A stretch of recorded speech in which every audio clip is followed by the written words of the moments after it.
আসসালামু আলাইকুম প্রিয় দর্শক, অন্য মঞ্চ চ্যানেলে আপনাদের সকলকে স্বাগত জানাচ্ছি। আপনাদেরকে তারেক রহমান আপনাকে বলছি, আপনি আজকে আপনার বাবা যে কাজটি করেছে, আপনার মা যে কাজটি করেছে, আপনি সেই কাজটি অতীতেও করেছেন, এখনো করছেন। আপনি হচ্ছেন 21শে আগস্টে গ্রেনেড হামলার মাস্টার মাইন্ড। 21শে আগস্টে গ্রেনেড হামলা করে আপনার বাবার কাজের যে ধারাবাহিকতা, বঙ্গবন্ধু পরিবারকে শেষ করে দেওয়া, সেটি আপনি করতে চেয়েছিলেন, কিন্তু সেটি করতে পারেন না। ইনশাল্লাহ বঙ্গবন্ধু কন্যা বেঁচে গিয়েছেন। আজকে আপনি যেটি করছেন বাংলাদেশ আওয়ামী লীগের বিপক্ষে, আজকে বাংলা সংসদে আইন পাশ করে বাংলাদেশ আওয়ামী লীগের রাজনীতি আপনি নিষিদ্ধ করতে চাচ্ছেন, বাংলাদেশ আওয়ামী লীগকে নিষিদ্ধ করতে চাচ্ছেন।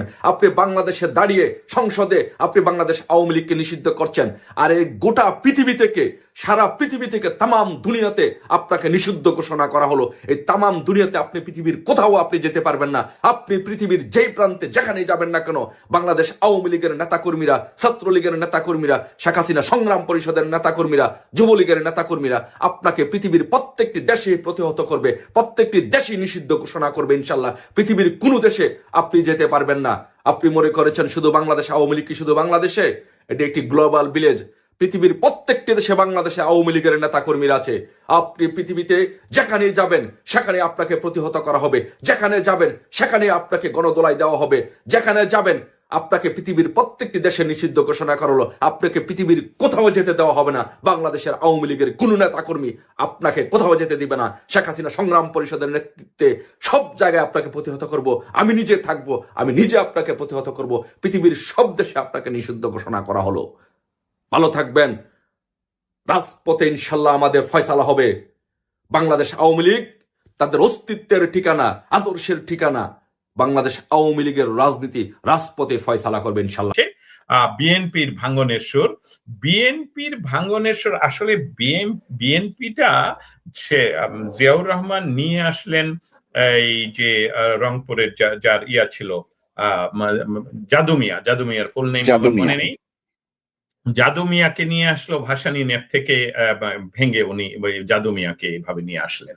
তারপর নিয়ে আসলেন আরো কিছু উচ্ছিষ্ট কিন্তু বাংলাদেশের রাজনীতিতে তারা ছোট হলেও ফ্যাক্টর। তারপর নিয়ে আসলেন মুসলিম লীগের একটি বিরাট অংশকে। তারপরে নিয়ে আসলেন সেখানে জামায়াতে ইসলামীর যেই অংশটা বুঝতে পারলো যে জামাতে ইসলামী নামে এই দেশে আমরা যদি থাকি তাহলে আমরা কখনো এমপি মন্ত্রী সব হতে পারবো না, সেই অংশ। আমি বিস্তারিত বলছি কারণ আজকের যে যারা নতুন জেনারেশন, আমি আপনাদের টকশো কারা দেখে সেটা নিয়ে কিন্তু একটু পর্যবেক্ষণ করি। আমি এটা আপনাদেরকে বলে দিই, আমাদের কথাগুলো সবচেয়ে বেশি শুনে 25 থেকে 40 বৎসরের বাংলাদেশি মানুষেরা। আমাদের বয়সী মানুষেরা সবচেয়ে কম শুনে, কারণ তারা ইতিমধ্যে জেনে গেছে এই ঘটনাটা। অতএব তাদের জন্য বলছি যে এই বিএনপি কে বিস্তারিত বলার কারণ হলো, বিএনপি কিন্তু একক কোনো রাজনৈতিক সমমনা পার্টি নয়। এখানে বহু মনের, বহু রাজনৈতিক দর্শনের বিস্তার। অতএব আপনি যে কথাটা বলছেন বিএনপি আপাতত ভাঙবে না, এর আরেকটি কারণ হলো যেরকম শেখ হাসিনার জন্য আওয়ামী লীগ ভাঙবে না, বিএনপি ভাঙবে না, কারণ বিএনপি এখন ক্ষমতায়। এই ক্ষমতায় থাকার জন্য তারা পার্টিগত ভাঙবে না, কিন্তু ওনার সচিব পরিবর্তন, তাদের মহাসচিব পরিবর্তন এবং অন্যান্য যে বিষয়গুলো আপনি বলছেন সেটার জন্য একটি ফ্যাক্টর হিসেবে আমি বলি, বিএনপি নিজে দলগতভাবে 209টি সিট নিয়ে ক্ষমতায় আসলেও তারা তাদের রাজনৈতিক সহচর বা রাজনৈতিক কর্মী বা রাজনৈতিক নেতাকে পররাষ্ট্র মন্ত্রণালয়ের মতন গুরুত্বপূর্ণ মন্ত্রণালয়ে বসাতে পারেননি। এটাতেই আপনারা বুঝে নিবেন যে বিএনপির উপর কারা প্রেসার তৈরি করছে। এবং আমি শুধু বলি যে সেই প্রেসার যদি আমরা মনে করি ডক্টর ইউনূসকে কারা বসিয়েছিল, এবং সেই ডক্টর ইউনূসকে যারা বসিয়েছিল তারা এবং বাংলাদেশের আরেকটি ত্রিমুখী যে শক্তি, সেই শক্তিটা আমি আমাদের প্রাক আলোচনা থেকে আমি লিখে রেখেছিলাম যাতে আমি নামগুলো মনে রাখতে পারি। মতি, মাহফুজ, বদিউল আলম, এই ত্রয় যে একটা শক্তি বাংলাদেশে যে কোনো উপায়ে বহির বিশ্বের সহযোগিতায় হোক, যেভাবে হোক, এই শক্তিটা আমাদের বর্তমান তথাকথিত নির্বাচিত প্রধানমন্ত্রী তারেক জিয়াকে যাতে কোনো ক্রমেই কোনোভাবেই সে তার রাজনৈতিক বিষয়গুলোকে সামনে, ম্যানিফেস্টোগুলোকে না আনতে পারে।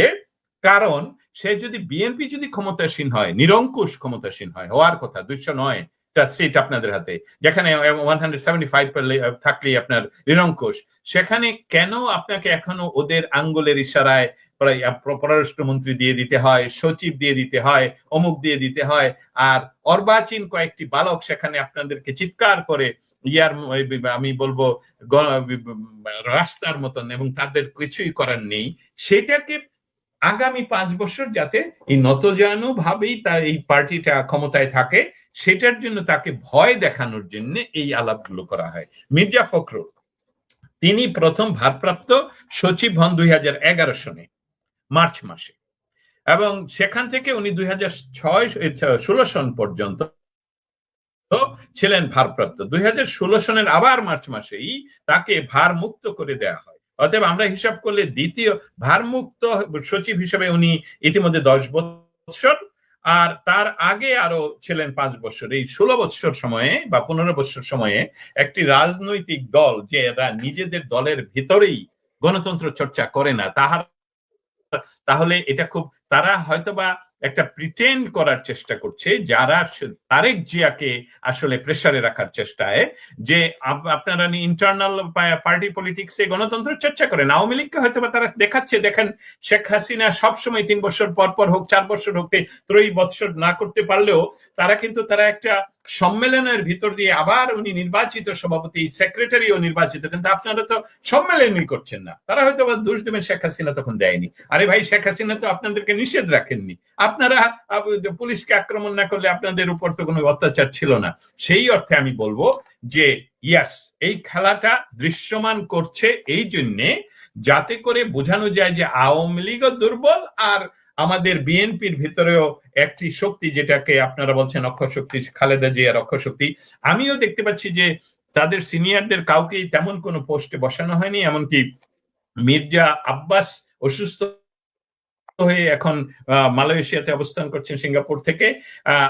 শুনছিলাম কিছুদিন আগে, এবং এটা আমার নির্ভরশীল সূত্র থেকেই বলছিল, যে যাকে দেয়া হলো পার্লামেন্টে সভাপতিত্ব করার জন্য, যখন শপথ নতুন পার্লামেন্ট শুরু হলো, তাকে তারেক জিয়া নাকি প্রেসিডেন্ট হিসাবে গ্রহণ করেছেন, এবং তাকে চুপ্পুকে পরিবর্তন করা হবে। কিন্তু আমার মনে হয় চুপ্পুকে ইতিমধ্যে যেভাবে তারেক জিয়া ব্যবহার করতে পারেন, যেভাবে সেইভাবে যে ব্যবহার যতদিন করা যায় ততদিন পর্যন্ত এই চুপ্পু এটাতে খুব ফিল করছেন, কমফোর্ট ফিল করছেন, এবং চুপ্পু নিজে বারবারই বলছেন যে Tarique Zia is different person.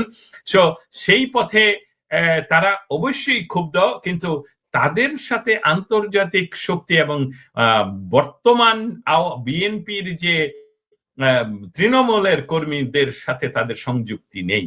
অতএব আর্মি প্রশাসন, যে কোনো ধরনের আর্মি প্রশাসনের যে কোনো লেভেল থেকে তাদের যদি সাপোর্ট না থাকে, আপনাকে আমি এটা বলতে চাই যে বাংলাদেশের ইতিহাসে আজ পর্যন্ত কোন সরকার, একমাত্র শেখ হাসিনা 2001 সন ছাড়া কোন সরকারের পতন আর্মির সরাসরি ফোর্স বা ইনভলভমেন্ট ছাড়া হয়নি, ঘটেনি। এবং শেখ হাসিনাই একমাত্র ব্যক্তি, একমাত্র সরকার 2001 সনে 2001 সনে 1996 সনে নির্বাচিত হয়ে উনার ম্যান্ডেট শেষ হওয়ার 30 দিন আগে তত্ত্বাবধায়ক সরকারের হাতে ক্ষমতা হস্তান্তর করেন নির্বাচনের জন্য। অতএব বিএনপির এই সিনিয়র অংশটুকু আমি মনে করি না তেমন কোনো সাকসেস আনতে পারেন। মির্জা ফখরুল যে ঘোষণা দিয়েছেন ইত্তেফাকে, আমি পড়লাম আপনার সাথে কথা বলার আগেই, সেটা আমি ধরে নিচ্ছি যে মন্ত্রণালয় নিয়ে ওনাকে দেওয়া হয়েছে, তার বাইরে সচিব হিসাবে রাজনৈতিক শক্তি তথা তাদের অক্সিলিয়ারি বিভিন্ন সংস্থাগুলোর সাথে ওনার সম্পর্ক আমার মনে হয় জিরো। সেখান থেকে কি উনি আসলে এটা দেখাতে চাচ্ছেন যে আমার আর কাজ করার ক্ষমতা নেই, নিজে বলছেন না অন্য কেউ বলছে? এ নিয়ে আসলে বিস্তারিত শোনা উচিত। সালেহ আহমেদ লোপা কি বলেন? একেবারেই না, আমি একদম সরাসরি বলে শুরু করি, একেবারেই না, অন্য একটা কারণে বলি। বহির্বিশ্বের যে সকল শক্তি বাংলাদেশে এই ক্ষমতার পালাবদল বলবো না, সম্পূর্ণ রাষ্ট্র ব্যবস্থার পরিবর্তন চাইলো, তাদের কাছে কে পরবর্তী প্রধানমন্ত্রী হবে, কোন পার্সনটা হবে, ওইটা ইন্টারেস্টিং না, ওইটা বিষয় না। আরেকটা বিষয় যেটা গত 15 বছরের আওয়ামী লীগ নিজের ক্ষতি করেছে, সেটার ইমপ্লিমেন্টেশনটা বিএনপিতে হচ্ছে, এবং সেটা একেবারেই আপনি বলতে পারেন কপি করা হচ্ছে। কি কপি করা হচ্ছে? আওয়ামী লীগের 15 বছরে নেতৃত্বের দুর্বলতা তৈরি করা হয়েছে, দুর্বল নেতৃত্ব সৃষ্টি করা হয়েছে। যিনি সিরিয়াস নেতৃত্ব দিতে পারতেন বা পারেন, তাকেও কুলসিত করা হয়েছে ইন্টেনশনালি। এটার জন্য আওয়ামী লীগ নিজে দায়ী নয়, আওয়ামী লীগের ভিতরে গুপ্তভাবেই কাজটুকু সম্পাদন করা হয়েছে, যেটা শেখ হাসিনা নিজেও বুঝতে পারেননি বা জানতেন না। দুর্বল নেতৃত্বের মৌলিক একটা কারণ, তারা তৌফিক, মারুফ, আহমেদ, শায়লা লোপা বা দস্তগীর হয়ে ওঠে না। কারণ আমাদের কণ্ঠস্বর, আমরা সবসময় সত্য বলতে পারি, কারণ আমরা যেটা শিখেছি, করতে পারছি, আমাদের কোনো দুর্বলতা নেই। হ্যাঁ, সেই কোন দুর্বলতা না, আমরা দুর্বল সাংবাদিক নই, আমরা দুর্বল মানুষ নই, কিন্তু দুর্বল মানুষ হিসেবে যখন নেতৃত্বের আসনে বসানো হয় বা তার চরিত্রের স্খলন করানো হয়, তখন ওখানে ওই নেতৃত্বটা, ওই দলটা দুর্বল হয়ে পড়ে। অতএব আপনার প্রশ্নের উত্তর না যেটা বলেছিলাম, সেটার ব্যাখ্যাটা হলো, যারাই তাদেরকে ক্ষমতায় বসিয়েছে তারা খুশি, শিরোধারাহীন, কথা বলতে পারে না, 69-এ কে মারা গেল সেটাও জানে না, মাওলানা ভাসানী কবে মারা গেছেন আমি দস্তগীর না জানলে এটা বলবো না তো। বা আমি বলবো যে মাওলানা ভাসানীর যে ছিল সেটা অমুক ভাবে আমাদেরকে নিয়ে আসা হয়েছে আমাদের এখানে। ডেট বলতে গেলেই তো আমাকে বলতে হবে আমি ভুল বলতে পারি, যেটা শায়লা লোপা বলেছেন যে তিনি আসলে ওনার ইনফরমেশন জানার কতটুকু দৌরাত্ম, সেটা নিয়ে আমাদের সংশয় আছে। আজ থেকে 3 মাস আগে যখন বিএনপি ক্ষমতায় আসবে, বিএনপি ক্ষমতায় আসলে খালেদা জিয়ার স্ত্রী, খালেদা জিয়ার সন্তানই প্রধানমন্ত্রী হবেন, এটাও যখন ধরে নিলাম, তখন আমার মনে একটা ক্ষীণ ছিল, আশা ছিল, যেটা ডক্টর ইউনূস নিয়েও ছিল, যে তারেক জিয়া দীর্ঘ 17 বছর স্বেচ্ছা নির্বাসনে, আমি বলছি স্বেচ্ছা নির্বাসনে, ব্রিটেনের মতন জায়গা যেখানে ব্রিটেনের রাজধানী যেখানে লন্ডনে বসবাস করেছিলেন, সেখানে গণতন্ত্রের চর্চা হয়। উনি ইচ্ছা করলেই যেহেতু বাংলাদেশের একটা রাজনৈতিক দলের সভাপতি, সাধারণ মানুষও পারবে, রাজনৈতিক দলের ভারপ্রাপ্ত সভাপতি, উনি ইচ্ছা করলেই গ্যালারিতে যেতে পারতেন ব্রিটিশ পার্লামেন্টের, ইচ্ছা করলেই কনজারভেটিভ বলেন আর বলেন, লেবার পার্টির বলেন, তাদের মন্ত্রীদের সাথে আড্ডা দিতে পারতেন। সেইটা 17 বছরের একটা দুর্দান্ত সময় ছিল। উনি ইচ্ছা করলেই বুঝতে পারতেন গণতন্ত্র কিভাবে চর্চা হয়, কিভাবে কথা বলা যায়, কিভাবে ওনার স্ক্রিপ্ট লিখে দিতে যায়। একটা বিষয় খুবই আশ্চর্যজনক যে দেখুন, 17 বৎসর স্বেচ্ছা নির্বাসনে একটি বারও উনি আমেরিকার বিরুদ্ধে কথা বলেননি। যদিও এই তারেক জিয়া এখানকার সংস্থা দিয়ে ব্ল্যাক লিস্টেড মানুষ, যেমন মোদিও এক সময় আমাদের ইউএসএ ব্ল্যাক লিস্টেড ছিলেন, কিন্তু মোদি প্রধানমন্ত্রী হওয়ার পরপরই আমেরিকা তার সমস্ত কিছু উঠিয়ে দিয়ে রাজকীয় সম্মানে, আমি ফিজিক্যালি সাংবাদিক হিসেবে উপস্থিত ছিলাম এই হোয়াইট হাউসে, ওনার রাজকীয় কিন্তু তারেক জিয়াকে এখনো কিন্তু বুঝতেই পারছেন যে তারেক জিয়াকে অনেকটাই ব্যবহার করা হচ্ছে প্রধানমন্ত্রী হিসাবে। কেন জানি মনে হচ্ছে সেই ইয়ের আমলে আর কি, ইস্ট ইন্ডিয়া কোম্পানির ক্লাইভ যেভাবে মীর জাফরকে বসিয়ে, যে উনি বাংলার নবাব, কিন্তু সবই আসতো ওই কুঠি থেকে। তো সেইভাবেই ঘটনাগুলো ঘটছে। কারণ এই লোপাত অন্তত পক্ষে ওনাকে শুনেন, আমি কেন এখনো পর্যন্ত বাংলাদেশের প্রধানমন্ত্রী এই বিষয়টার সাথে তারেক জিয়াকে মেলাতে পারছি না। 2 মাস সময় উনি অতিবাহিত করেছেন। অতএব আপনার প্রশ্নের উত্তরে খুব সংক্ষিপ্ত আকারে বলে রাখি যে না, এটাতে আরো তাদের সুবিধা, যাদের কথা আপনি মেনশন করেছেন তাদের আসলে সুবিধা, কারণ শিরোধারাহীন মানুষের নেতৃত্ব আমাদের দেশের জন্য তাদের কাছে থাকলে তারা যা খুশি তাই করতে পারবে। এবং সেটা দেখেছেন যে আরেকজন বলা হচ্ছে উনি পড়াশোনায় কি জানি পড়াশোনা করা মানুষ, ডক্টর ইউনূস, কিন্তু সেটাও তো একটা শিরোধারাহীন মানুষ, কারণ তার একটি ডকুমেন্ট আজকে শায়লালোপার সাথে শেয়ার করেছি। এই ডকুমেন্টটা আপনাকে আমি শেয়ার করব। এই ডকুমেন্ট আপনি বাংলা তর্জমা করলে দেখবেন যে এর চেয়ে বড় বিশ্বাসঘাতক হয় কি করে একটি দেশকে এভাবে বিক্রি করে দেয় কিভাবে। অতএব নেতৃত্ব যত দুর্বল হবে দেশ তত স্বনির্ভরতা হারাবে, এবং শেখ হাসিনার মতন ব্যক্তিত্ব বাংলাদেশ তথা পৃথিবীর ইতিহাসে নেতৃত্ব দিতে বিরল। আমি শেখ হাসিনার সাথে অনলি যে তুলনা করতে পারি সেটা আপনার কাছ থেকে নর্থ সি পাড়ি দিয়ে হারুইচে পৌঁছার পর যে ভূমি পাবেন সেখানকার আয়রন লেডি ছিলেন মার্গারেট থ্যাচার। ধন্যবাদ। শেখ হাসিনা জীবিত থাকতে বিকল্প কোনো চিন্তা কেউ যদি করে, সেটা কোনো রাষ্ট্র বা কোনো দেশ বা কোনো গোয়েন্দা সংস্থা বা যারাই করুক, দেশি বিদেশি যারাই করুক, আমি মনে করি না যে এটা তাদের চিন্তাটা সঠিক বা বাস্তবসম্মত।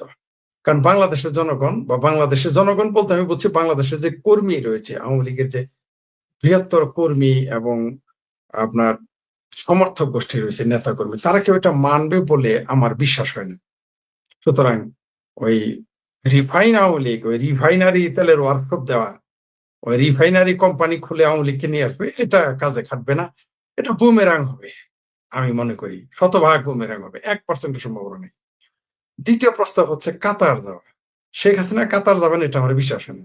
যদি কাতারের জায়গায় বলা হতো রাশিয়া যাবেন, যে পাঠানো প্রস্তাব দেওয়া হয়েছে, তাহলে কিছুটাই কিন করতাম, মানে তাও কিঞ্চিত, মানে 100-র মধ্যে 5% কিন করতাম। কিন্তু যেহেতু কাতারের কথা বলছেন, শেখ হাসিনা কাতার যাবেন না।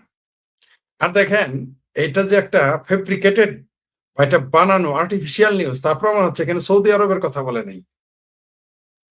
সৌদি আরবের কথা কেন বললো না? শেখ হাসিনা কাতার যাবেন কেন? গেলে তো তিনি সৌদি আরব যাবেন, কাতার যাবেন কেন? কাতার যাবেন না। সুতরাং এটা যে একটা ফেব্রিকেটেড নিউজ, বাংলাদেশের মানে একটা বানানো নিউজ, গোয়েন্দা সংস্থার একটা বানানো নিউজ, বা কোনো সন্দেহ নেই। যদি এখানে আপনি বলতো যে আপনি যদি নিউজটা এরকম হইতো, আমি বলি কি, মানে যেটা হলে কিছুটা হয়তো কিন করতাম বা কিছুটা মানুষ বিশ্বাস করতো। যদি বলা হতো আপনি অনুমতি দেবেন নতুন কোন সংগঠন করতে, যেখানে আপনি সুপ্রিম লিডার থাকবেন, আপনি দায়িত্ব দিবেন কাউকে ভারপ্রাপ্ত, এভাবে যদি কথা হতো তাহলে কিঞ্চিত সম্ভাবনা ছিল, তারপর সম্ভাবনা কিঞ্চিত।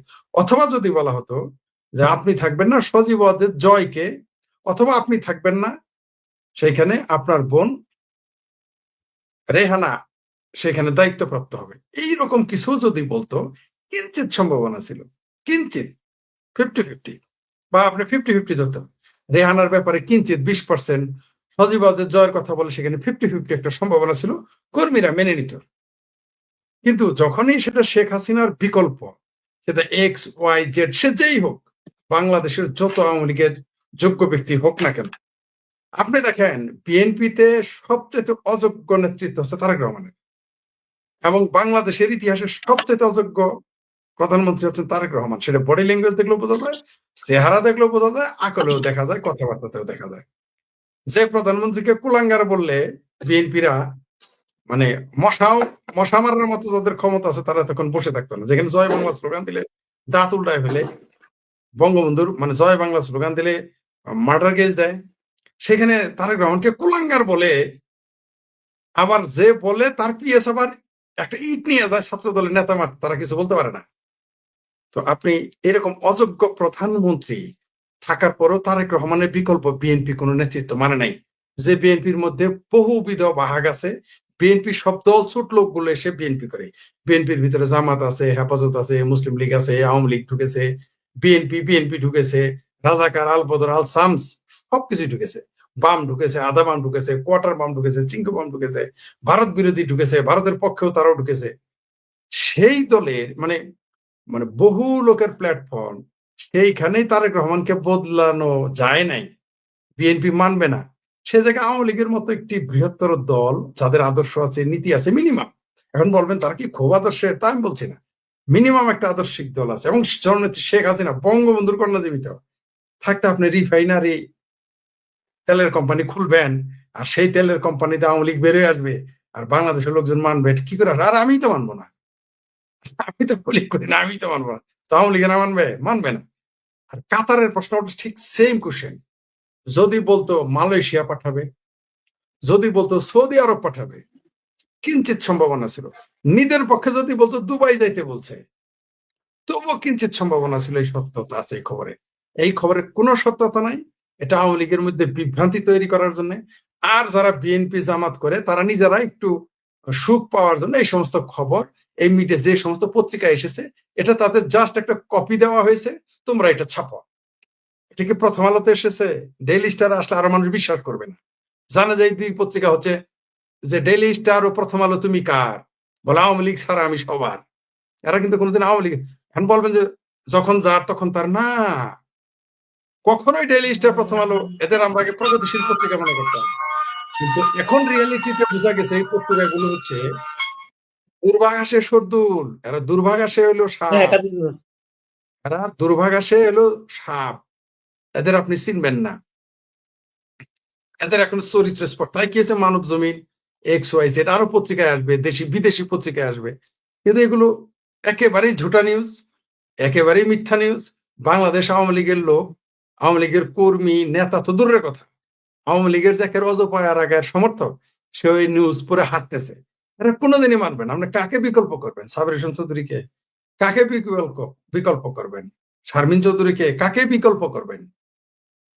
আপনার আইবি রহমানকে? আরে তারা তো রাজি হবে না, আমি লিখে দিতে পারি, তারা নিজেরাই রাজি হবে না, কারণ তারা জানে কেউ মানবে না রে ভাই। এই দেশে যদি আওয়ামী লীগের বিকল্প নেতা বানানো যেত, তাহলে তো সেটা 2007-8 সালেই বানাইতো, যখন -2 ফর্মুলা করেছিল, যখন খালেদা জিয়া শেখ হাসিনাকে পাশাপাশি দুই ঘরে রেখেছিল, মাঝখানে আবার দিয়েছিল চটের বেড়া, দুই বিল্ডিং এর মধ্যে চট দিয়ে ঢেকে দিয়েছিল। হাস্যকর ব্যাপার, আপনার মনে আছে তো? পত্রিকা এসেছিল যে কেউ যাতে কারো মুখ না দেখতে পারে, সেই জন্য ওই ব্যবস্থা করেছেন। মানে তাদের গৃহবন্দী করেছে তৎকালীন সরকার, আর্মি সরকার, মইনুল আহমেদের সরকার। তারপর তারা নাকি তাদের মুখ দেখা দেখি বন্ধ, এই জন্য চট দেওয়া হয়েছে, কেউ কাউকে মুখ দেখবে না। তো সেই সময় আপনি -2 করতে পারেন নাই, এমনকি এখনো করতে পারেন। আওয়ামী লীগের নেতৃত্ব আপনি ভাঙতে পারবেন না। বহু চেষ্টা করা হয়েছে। আরে ভাই, বিএনপি কে ভাঙতে পারা যায়নি। এরশাদের পিএস ছিল, তিনি তার বইতে লিখেছেন যে বিএনপি কে টুকরা টুকরা করার জন্য এরশাদে হেন চেষ্টা নাই যে করেন নাই, তারপর বিএনপি ভাঙা যায়নি। তো বিএনপি আপনি ভাঙতে যদি না পারেন, আপনি আওয়ামী লীগকে ভেঙে ফেলবেন, এটা কি সম্ভব? আপনি যদি আওয়ামী লীগের